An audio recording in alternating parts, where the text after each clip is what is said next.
We are very pleased to be addressing our radio listening audience today. We are not here to force anybody to change your way of thinking. We're told in this religion, although most of us are not aware of it, especially those who are running about in the streets, to let other people know they are not Christian, they're Muslims. Yet they are not aware, I'm sure most of them, that God tells us in our religion that we should not impose or force our religion on anybody. That the way is open and free to all. Let him who has a will choose the way, and let him who does not have a will refuse it. This is our religion. We have a whole chapter that is devoted to that permission or that situation that we find ourselves in, where we so strongly believe in what we believe, and we love so much what we believe. We're just compelled almost by our own feelings to push it on somebody else. But that disrespects the gift. If you have to push it on people, you cheapen it. And God says he has given us our religion as a gift. It is a gift from him. A gift that he formed of our own human values. And he formed that gift of man's own human values, or people's own human values. He formed it for us, and he gave it to us to please our souls. And it does please our souls.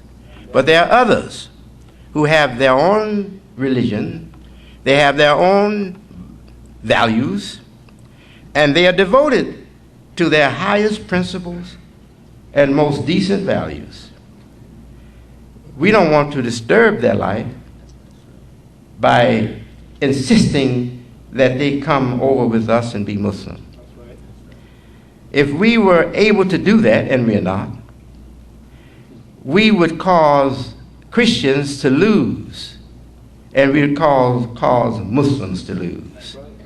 Yes, both sides would lose.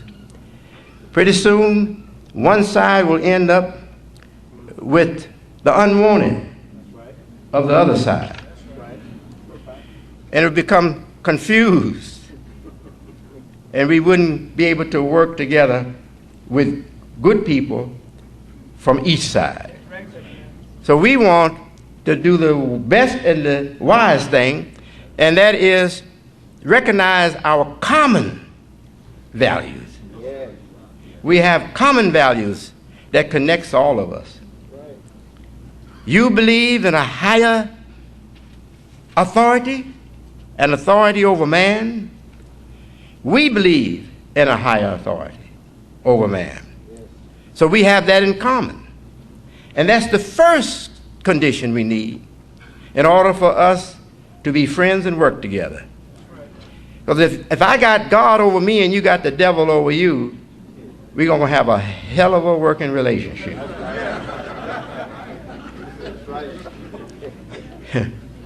But we have other values in common, principles in common. There are many that we have with the Christian world. And we must understand that we live in America, predominantly Christian. We are a minority. You know, when you're outnumbered like that, you're not supposed to be thinking about forcing the other side to do anything. You're supposed to be thinking about ways to get along and help one another. We're going to get there, but we have to face our own ignorance, our own mistakes. We've made some mistakes. We have to face them and start over again in a better way. And that's what Imam, my Imam, I have others too, but the closest Imam to me is Imam WDM Muhammad. And that's what my Imam have me doing. I'm working hard not to push good people away, but to show good people we have too much in common not to be knowing one another and not to be assisting each other's good works. We have with us in the audience today the mayor of East Hazelcrest. Hazelcrest. Yes, there's East Hazelcrest and there's Hazelcrest. My office is in East Hazelcrest, but I know Hazelcrest also. We have, no, what did I say? No, hey, this is really good situation. The business office is in Hazelcrest, but my office, the Mosquez, is in East Hazelcrest. And we have the mayor here. And I hope we have a minute before our time is up for the listening audience, the radio listening audience, because I'm inviting the mayor to come right now and greet us.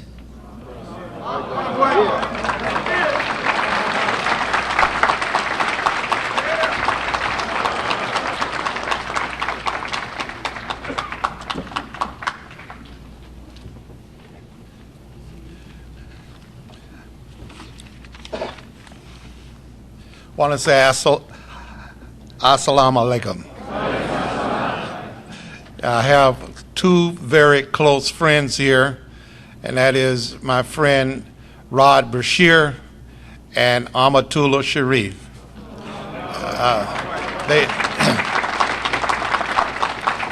Rod has been with me for well over 10 years. He was with me when we did our first 2 elections, and he told me to just hang in there and don't quit. And I'm sure Imam Muhammad have talked about don't quit and stick to itness and all of that.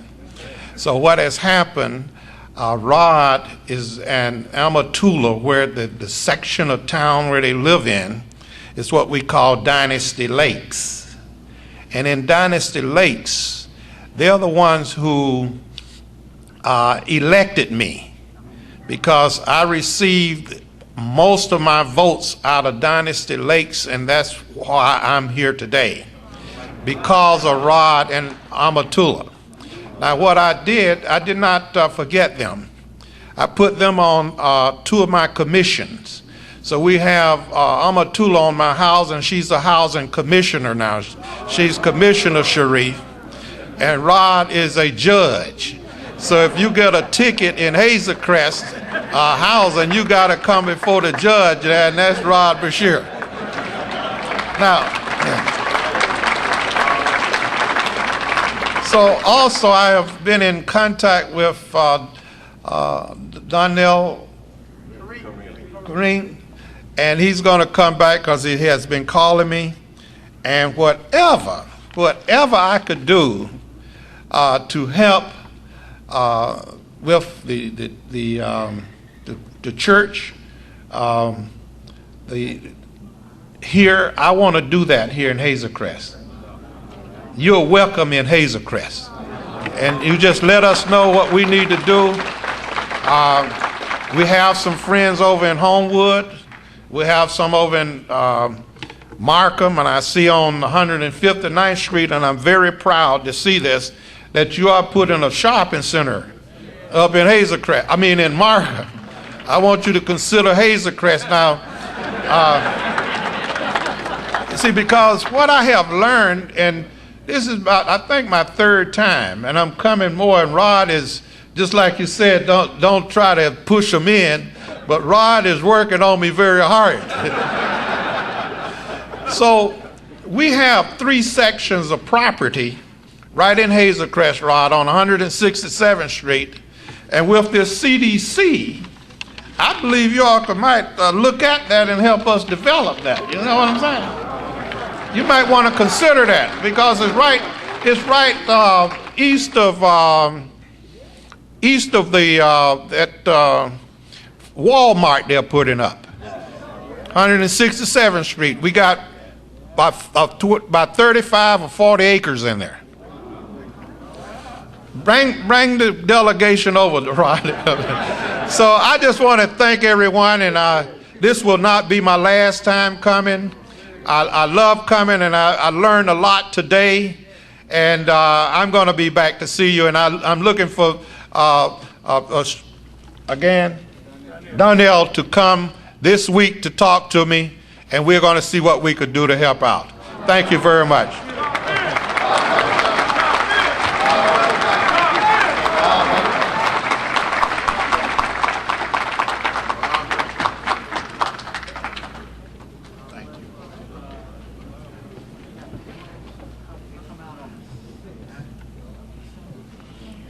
I think the radio broadcast hour is over, but in case it's not, I want to give my our greetings of peace and best wishes to all of you all out there for a happy holiday season and for a very good year, a better year in 2006. Peace be unto all of you. Assalamu alaikum.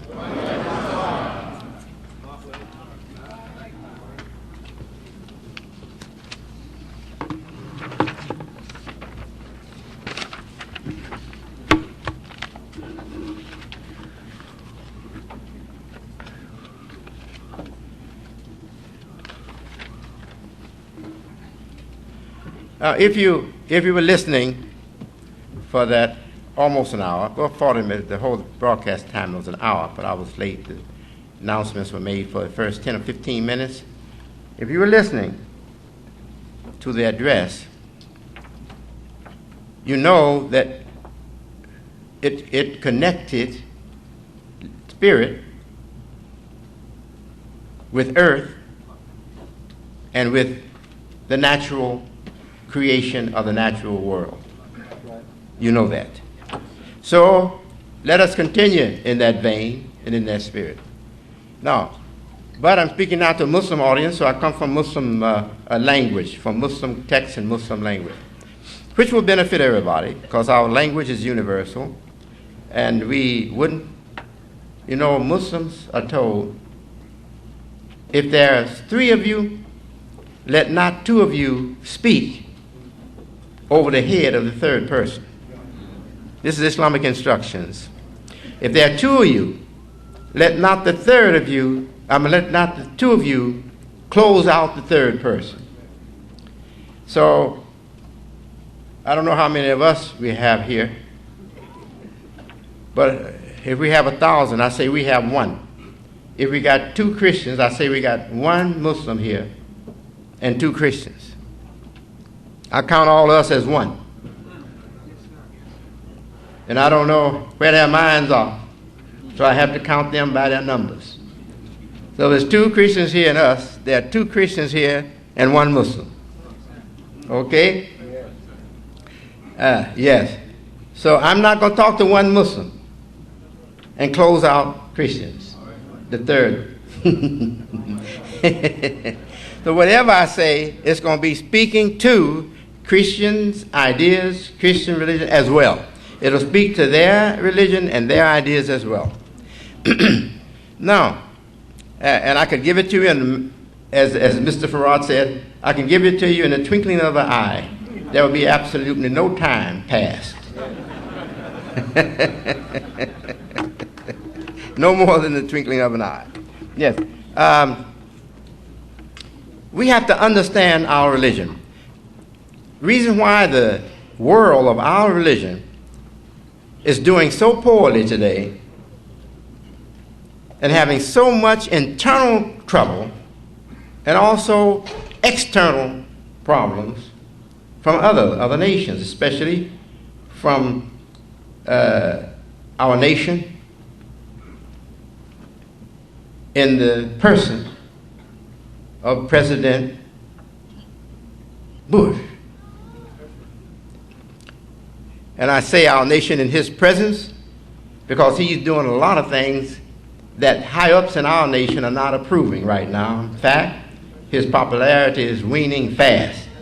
He's losing a lot of support. And I didn't vote for him. I want you to know that.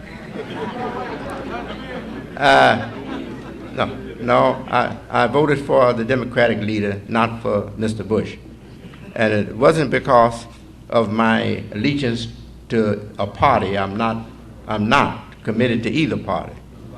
I'm committed to supporting excellent leadership. That's all. Leadership that we can feel comfortable with. If we have choices, I want the choice that we can be most comfortable with. And that's how I vote. All right. Yes. So, beginning this address to you now,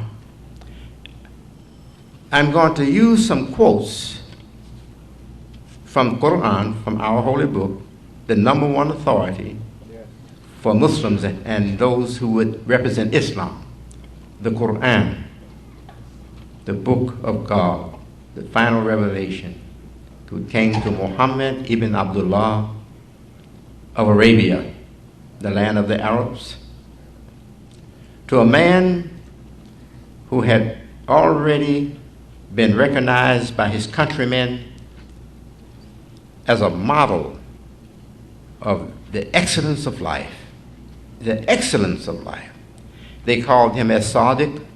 In Arabic, in English, it means the truthful, the one who does not lie. And they called him El Amin, the honest, trustworthy one, the one that will not disappoint you and fail the trust, but he keeps the trust. These are two names that he had while he was not knowing the Qur'an or religion as such or revelation.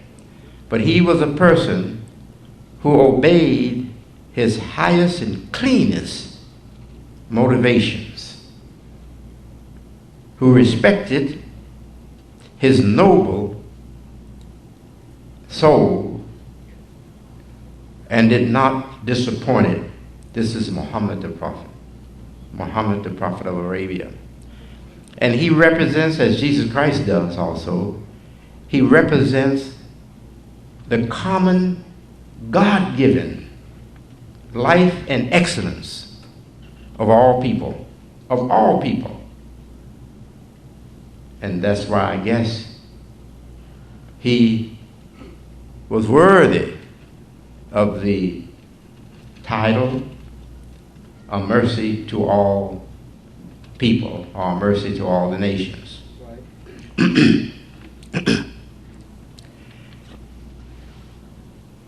This perception of our religion as a religion of the original nature, of the original excellence of matter itself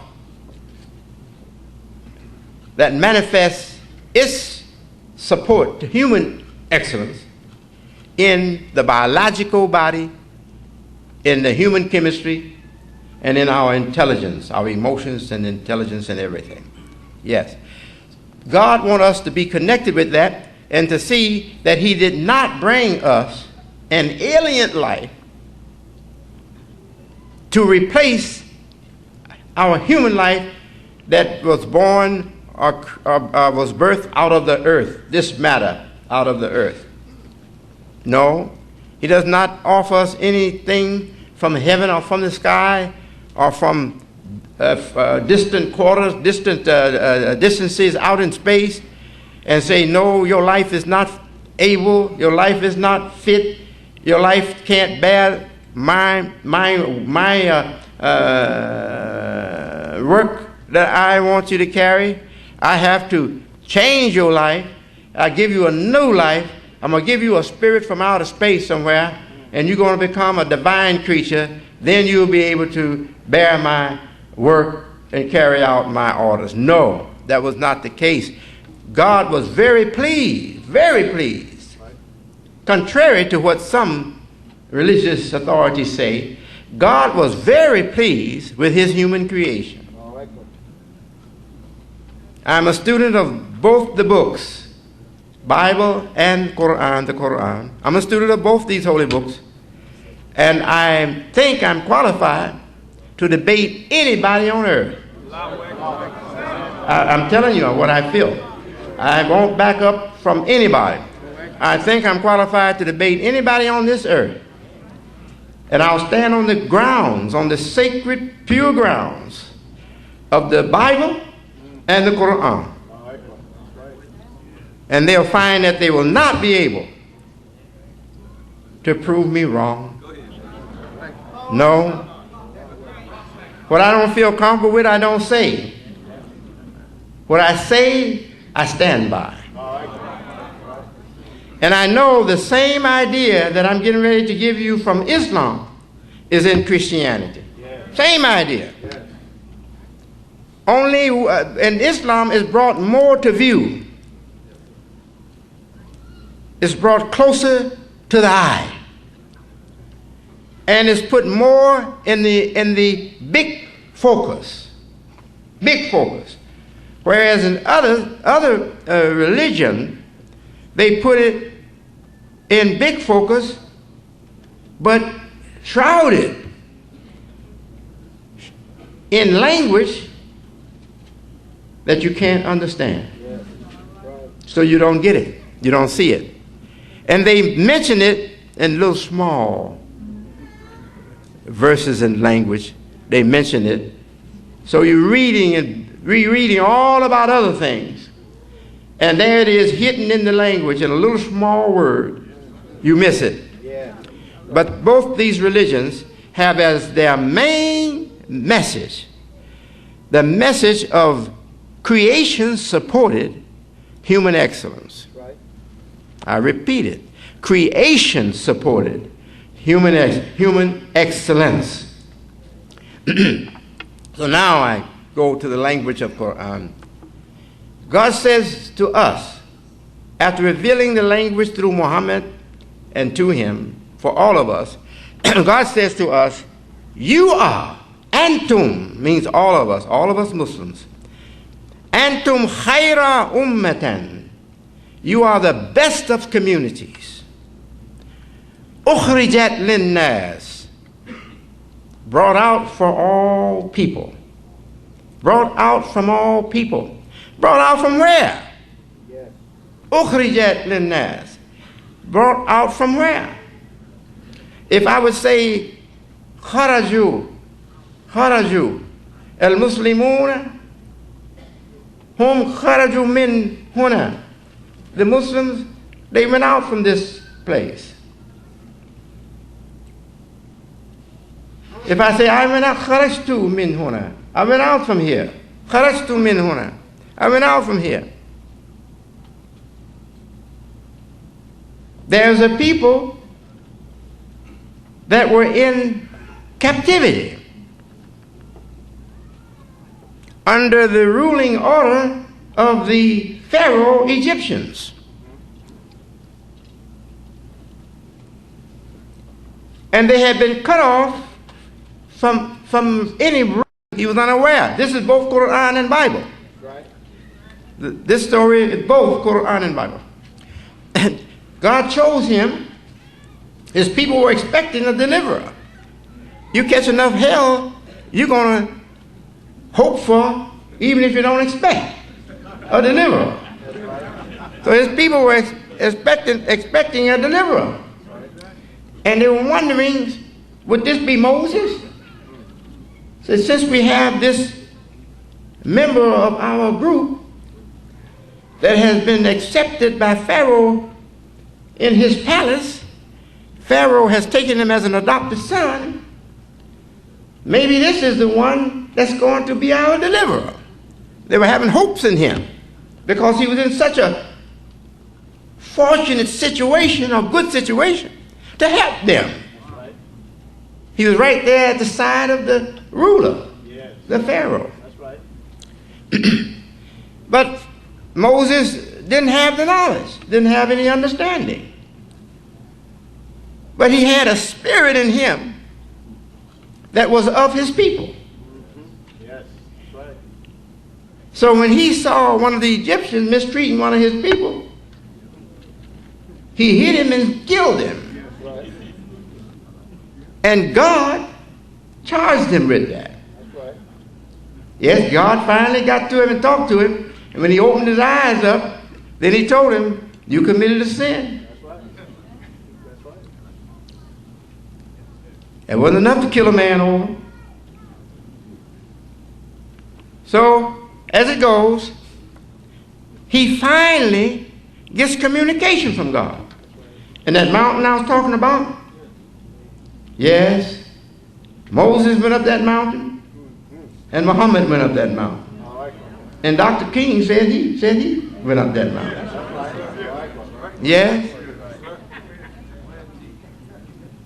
And it seemed that his followers didn't hear him, or they misunderstood him. I think they thought he meant he went up to the mountain of the Capitol Hill. No, that ain't what he's talking about. He was talking about the mountain that Abraham was once on, the mountain that Moses was on. He was talking about that mountain. He was talking about the mountain that Muhammad the prophet was on when he got communication from God. Same mountain by different names.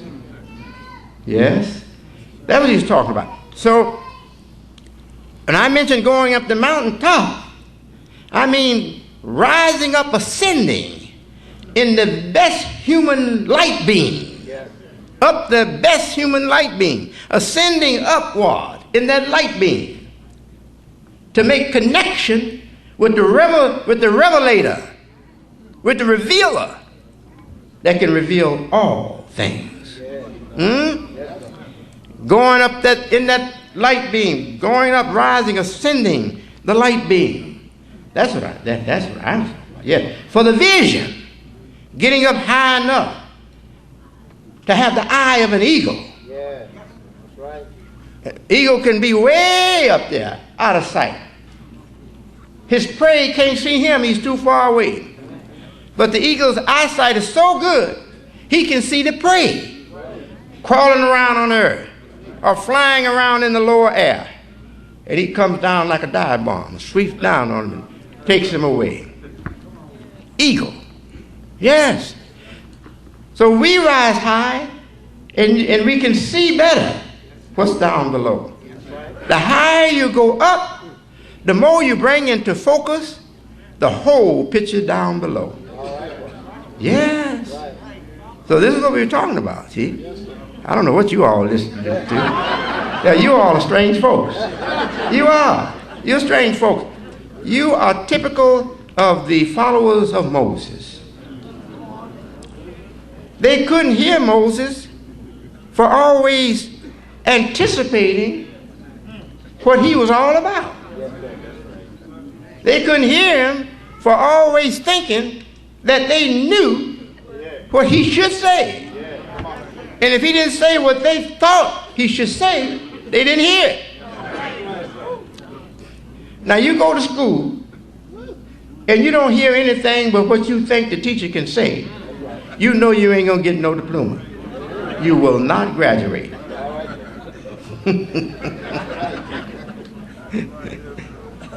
All right. So look at the language that connects the people of Moses with the following of Muhammad the prophet. Upon them be peace.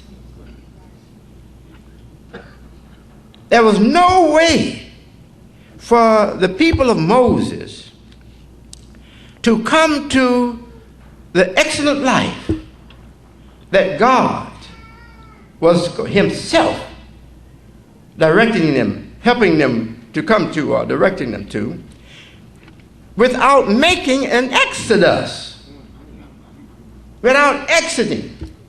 They had to exit before they come into that life. Yes, it's called the Exodus. You who saw the picture with that Cecil B. DeMille's 7 Commandments? Yeah. No, 10.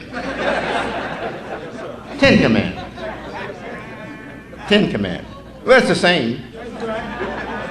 If you know the language, 10 commandments, the same as 7 commandments. Because 10 represents a whole and 7 is a whole. And the Bible saying, keep my Sabbath whole. Huh? And that's 7. Yes. Yes. Elevation. 7 elevations. 7 firm firmaments. Or 7 strong heavens. Is the language of Bible and Qur'an. I'm giving you both together. 7 strong heavens. Yes. Yes. So they had to exodus. They had to come out of there. In order to get in a situation that they could be in control of. They couldn't have their life that God wanted for them. A life different from that of the people who were ruling over them. Greatly different. They couldn't have that life there. So they had to come out of that life into a situation or exodus from that life so they would have a situation to begin developing or building their own life. Now, most of us, we see pictures, and pictures are good for communicating the abstract. The concrete, the visible, is excellent as a means for communicating or expressing what is not visible, the abstract. So you will think of a certain geographic spot that the Hebrews had as their own, and Egypt expanded its power and became the authority and the power over their graphic area. Then you will see Egypt, kingdom, and Moses also in geographic focus. You'll see them as a place on the map. It's part of the physical map. And you'll be thinking that the Exodus was a movement over physical ground or physical land from that ruled by the Pharaoh to a wilderness, unpopulated, unruled, and that is where they had the opportunity to build. Well, let me tell you very quickly. The movement was just from the mind that Egypt gave them to the mind that God was calling them to.